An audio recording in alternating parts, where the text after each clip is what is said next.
को मौका दिया जाए। जम्मू ने 2014 में भाजपा का साथ दिया था, शायद बदलाव के लिए। क्यों हमेशा भाजपा का नारा था, एक बार हमें दे दो, हम दिखाएंगे बदलाव क्या होगा। बदकिस्मती से वो बदलाव हो नहीं सका। एक अजीब पॉलिटिकल सिचुएशन है जम्मू कश्मीर की। इलेक्शन से पहले सभी पॉलिटिकल जमातें जो हमने आज तक देखी हैं वो दिल्ली को गालियां निकालते हैं, और इलेक्शन के रिजल्ट जो ही आते हैं वो दिल्ली के गीत गाने शुरू करते हैं। अब ये समझ नहीं आता है क्या पहले से सांठगांठ होती है या उसी दिन फिर सांठगांठ शुरू हो जाती है। इस सांठगांठ की आज तक ये गुत्थी सुलझी नहीं, ये पिछले 74 साल में सुलझी नहीं। हमने देखा एक बड़ा लीडर था जम्मू कश्मीर का 1947 में, जिसको मैं कहता हूं जिसकी वजह से जम्मू कश्मीर हिंदुस्तान के साथ है। लेकिन जब इलेक्शन का वक्त आता था वो भी दिल्ली को गालियां निकालता था, और इतनी गालियां निकालता था कि उसका कोई शुमार ही नहीं होता था। श्रीनगर में गाली, जम्मू में थोड़ी सी कम गाली देनी, दिल्ली पहुंच गए तो गालियां ही गालियां दे दो। इनको लगता था कि शायद जम्मू कश्मीर में उस वक्त तो मीडिया ऐसा था नहीं, फिर जब कमरे में घुसे उनके साथ, अंदर उनकी तारीफें ही तारीफें। ये 47 से शुरू हो गया, मुझे लगता है 2018 तक यही चलता रहा। 2018 में जब सरकार गई, उस वक्त की सरकार गई, कुछ दिनों तक उन्होंने गालियां नहीं निकाली। और मुझे याद है, क्योंकि मैं उस सरकार में भी था और उस जमात में भी था, जब 2018 में 3 जमातें मिल गई, नेशनल कॉन्फ्रेंस, पीडीपी और कांग्रेस के, हम अब एक साझी सरकार यहां देंगे। भाजपा ने क्या किया, गवर्नर साहब मलिक साहब का बड़ा मशहूर है कि मेरा फैक्स नहीं चल रहा था। इस जमाने में फैक्स भी बंद हो जाते हैं, तो फैक्स नहीं चला तो उन्होंने सुबह असेंबली को, उस रात को ही गठन कर दिया असेंबली का। बड़े लीडर, कांग्रेस के बड़े लीडर, नेशनल कॉन्फ्रेंस के बड़े लीडरों ने मुझे भी टेलीफोन किया कि भाई साहब जरा सुप्रीम कोर्ट के लिए अर्जी बनाकर भेजो, दस्तखत भेजो करके, जिस जमात में मैं था। और खुशकिस्मती या बदकिस्मती से मुझे तीनों जमातों ने चीफ मिनिस्ट्रियल कैंडिडेट नॉमिनेट किया था। मैं उस वक्त जो जमात थी, जिस जमात में मैं था, उस लीडर के पास जब गया तो उन्होंने कहा, अल्ताफ बुखारी तुम्हें लगता है मैं भाजपा के साथ भी अब लड़ूंगी, कल को फिर भी तो इन्हीं के साथ जाना है। तो मैं कहता हूं, अल्ताफ बुखारी तुम क्या बेवकूफ हो? अभी ये हम 10 दिन तक उनको गालियां निकाल रहे थे कि इन्होंने हम अपना सपोर्ट वापस ले लिया, इन्होंने हमारे साथ धोखा किया, लेकिन अंदर से तो बात वही है। बहरहाल उन्होंने उस पे दस्तखत किए नहीं, सुप्रीम कोर्ट में केस गया नहीं। और आपने देखा जब अभी 370 पे फैसला आया तो सुप्रीम कोर्ट ने कहा हम 2018 की असेंबली को जो तोड़ा गया था उस पर कुछ टिप्पणी करते, लेकिन आप लोग तो हमारे पास आए ही नहीं। अगर रिट दायर की होती हम कहते ये सब पूरा ही फैसला गलत है। तो कहने का मतलब है जनाब, जो आप देखते हैं वो होता नहीं है। लेकिन हम जैसे लोग जब सियासत में आते हैं, हमारा यह मानना है कि ऊपर ईश्वर देखता है। लोगों की आंखों में हम दूर झांक सकते हैं, लेकिन ईश्वर की आंखों में कोई दूर नहीं झांक सकता है। अगर आप लोगों की खिदमत के लिए निकले तो शरेआम निकलते हैं। भाई काफी लोग कहते हैं एक साइड से भाजपा की मुखालफत बड़ी करते हो, लेकिन जाते दिल्ली हो मैं नहीं कर सकूंगा, लेकिन जो बात कर सकूंगा वो जरूर करूंगा। इन्होंने पंजाबी की बात की कि साहब पंजाबी लैंग्वेज को निकाला। मुझे खुशी है, जब मैं यहाँ का एजुकेशन मिनिस्टर था मैंने पंजाबी को लैंग्वेज यहाँ करार दिया था। मैंने पंजाबी टीचर अपॉइंट किए, मैंने पंजाबी लेक्चरर्स अपॉइंट किए। मगर आप लोगों से गिला करता हूँ, वो टीचर बैठे हैं, आपके बच्चे पंजाबी पढ़ते नहीं, आप स्कूलों में बच्चों को पंजाबी पढ़ाने के लिए भेजते नहीं। अब जब आप अपने बच्चों को पंजाबी पढ़ने के लिए नहीं भेजोगे तो टीचर को कौन प्रमोट करेगा, लेक्चरर को कौन आएगा? तो सरकार एक दिन तो बंद करेगी।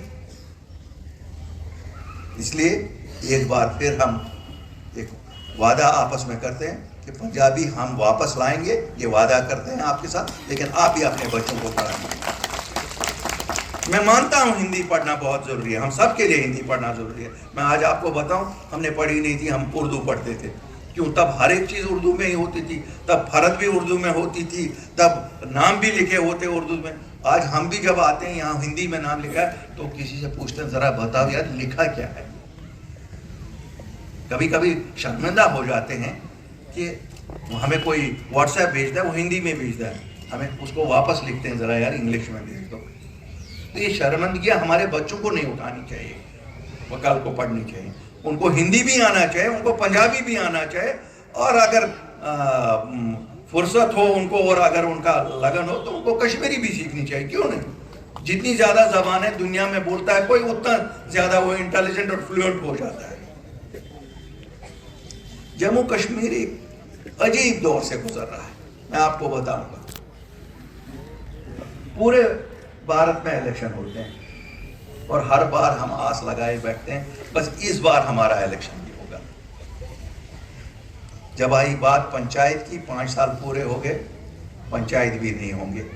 जब आई बात म्यूनसिपलिटी की, म्यूनसिपलिटी भी नहीं होंगे। असेंबली तो 5 साल से ये करते नहीं। बड़ा डर किस चीज से रहे हैं? या तो ये आपकी जनशक्ति से डर रहे हैं, इनको लगता है कि लोग हमारे खिलाफ हैं। अगर लोग इनके खिलाफ हैं तो फिर इनको देखना चाहिए लोग खिलाफ क्यों हैं, लेकिन ये पूछते किसी से नहीं। मैं तो आपको बड़ा खुल के बताऊंगा, भाजपा के लीडर जितने हैं मुझे लगता है जैसे उनको दिहाड़ी के मजदूर बना कर रखा है। उनकी बात भी कहीं नहीं चलती है। आपको मत लगता है? मुझे लगता है आज वो खुश हो रहे होंगे, अलका बुखारी यहाँ हमारी बात भी कर रहा है। बात तो सच वही है।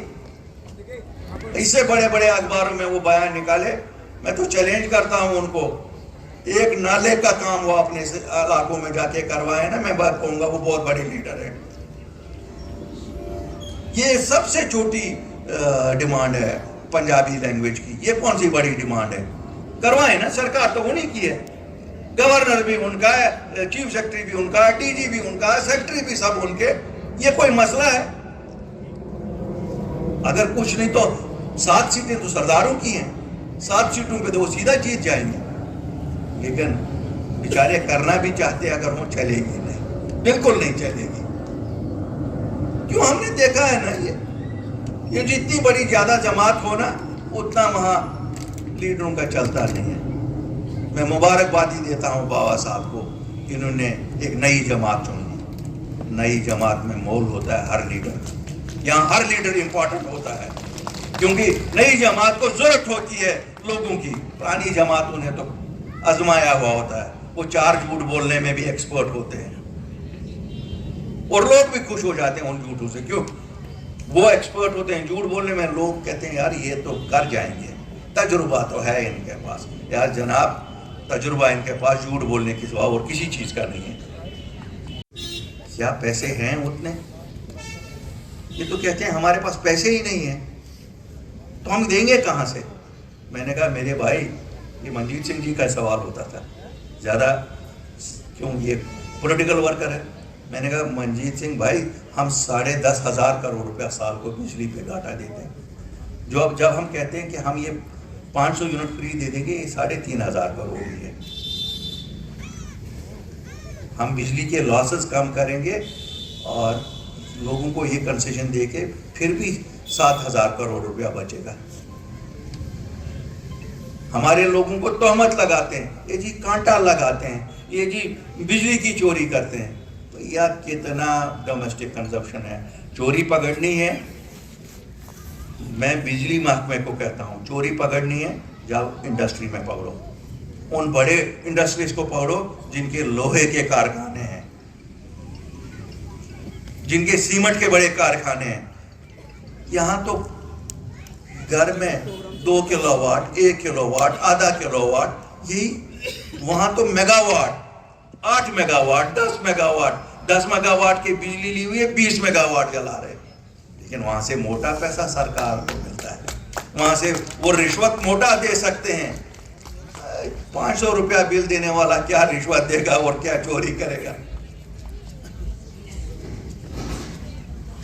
मैं कोई ये नहीं, मुझे कोई मैं उन जो हमारे सरमायादार हैं उनको लगेगा कि आज जो अल्ताफ बुखारी हमारे पीछे पड़ गया। अल्ताफ बुखारी किसी के पीछे नहीं पड़ता। पुरानी सरकारें पढ़ती थी तो एक तकरीर करती थी, शाम को वो घर पहुंचते थे पैसा लेके, या दूसरे दिन उनके घर हो जाते थे चीफ मिनिस्टर रोटी खाने, और वहीं थैली उनके हाथ में दी जाती थी। यही है बात, तो यही थी ना, सच बात तो यही है। लेकिन ये सच्चाइयाँ बोलने की जरूरत शायद कभी लोग करते हैं। हमें कहा जाता है बड़ा एजुकेशन सिस्टम। मैं आज आप लोगों को बताना चाहता हूँ, हमारा एजुकेशन सिस्टम 23,000 स्कूल, हमारे मास्टर सबसे अच्छे, कोई मुकाबला नहीं, लेकिन बिल्डिंग नहीं। 23,000 स्कूलों में से 19,000 में बिल्डिंग नहीं। हमारी बच्चों के स्कूल 70% में बाथरूम नहीं, और हमें कहते हैं अपने बच्चों को वहां भेजो। क्या किया हमने 74 साल में?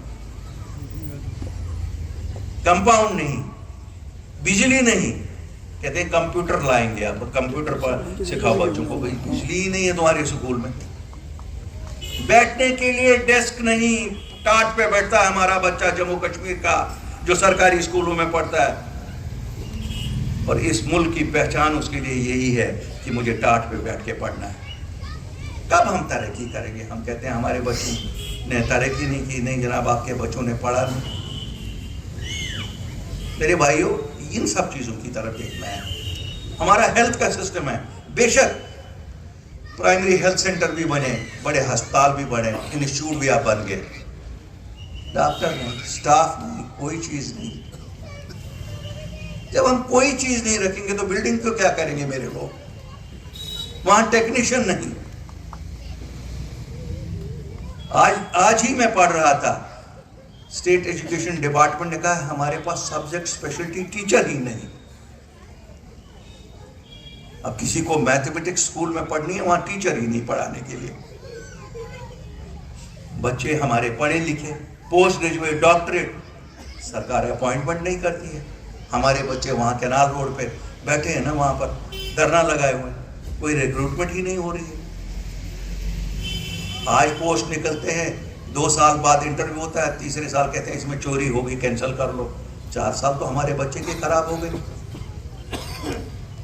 मसले हमारे इतने हैं कि अगर गिनने बैठे तो शायद हम गिनते ही रहेंगे। साथियों, एक अहद करना है, एक बार बदलाव लेना है। हमने 74 साल रिस्क लिया, चलिए एक बार मैं कहता हूँ। साईओम पावर सिस्टम अब लाए हैं विंटर धमाका ऑफर। अब प्रत्येक एक्साइड ई रिक्शा पर पाए एक 35 लीटर का गीजर और रूम हीटर बिल्कुल फ्री।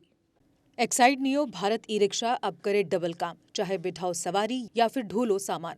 जबकि एक्साइड नियो ई रिक्शा अब हो गया है पहले से अधिक पावरफुल, क्योंकि अब इसमें लगाई है 1200 वॉट की मोटर और नया व बड़ा डिफरेंशियल। जबकि चढ़ाई चढ़ने के लिए अब आ गया है इसमें पावर गियर। एक्साइड नियो अब आया है नए रंगों व फीचर्स के साथ। मजबूत बॉडी, शानदार डिजाइन, आरामदायक राइड और असाधारण खूबियों से लैस नए जमाने की इस ई रिक्शा में मिलेगा रियर व्यू मिरर जो LCD डिस्प्ले में बदल जाए और ड्राइवर को बिना सर घुमाए गाड़ी को बैक करने में मदद करे। इस तकनीक में पहली बार पीछे कैमरा लगाकर ये अनूठी विशेषता प्रदान की गई है।